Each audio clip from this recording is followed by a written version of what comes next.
Hello everyone, ఒక ప్రశ్న. మీకు ఉద్యోగం ఉందా? ప్రతి నెల శాలరీ వస్తుందా? కానీ రేపటి నుంచి శాలరీ రాకపోతే మన ఇంటి ఖర్చులు ఎంతకాలం టెన్షన్ లేకుండా మేనేజ్ చేయగలం? ఒకసారి ఆలోచించండి. చాలామందికి ఈ ప్రశ్న ఆన్సర్ ఉండదు. ఎందుకంటే లైఫ్ కూడా ఎప్పుడు మన ప్లాన్ ప్రకారం జరగదు. ఒకవేళ సడన్గా జాబ్ పోయినా, హెల్త్ ఇష్యూస్ వచ్చినా, లేదా ఇంట్లో ఏదైనా ఎమర్జెన్సీ ఎక్స్పెన్సెస్ వచ్చినా ఆ సమయంలో మనీ కోసం ఇతరుల దగ్గరికి వెళ్ళాల్సిన అవసరం ఉండకూడదు.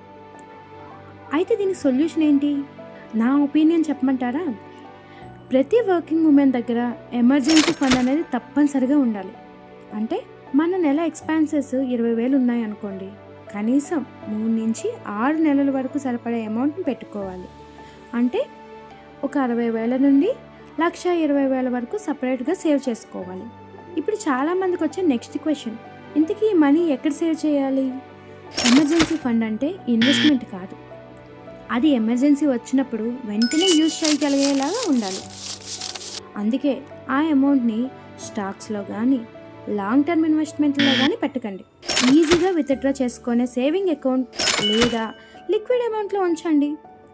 గుర్తుంచుకోండి, ఫైనాన్షియల్ ఫ్రీడమ్ అంటే ఎక్కువ డబ్బు సంపాదించడం మాత్రమే కాదు, అవసరం వచ్చినప్పుడు ఎవరి మీద ఆధారపడకుండా మనల్ని మనం నిలబెట్టుకోవడం కూడా. ఇలాంటి మరిన్ని సింపుల్ టిప్స్ కోసం ఫాలో చేయండి.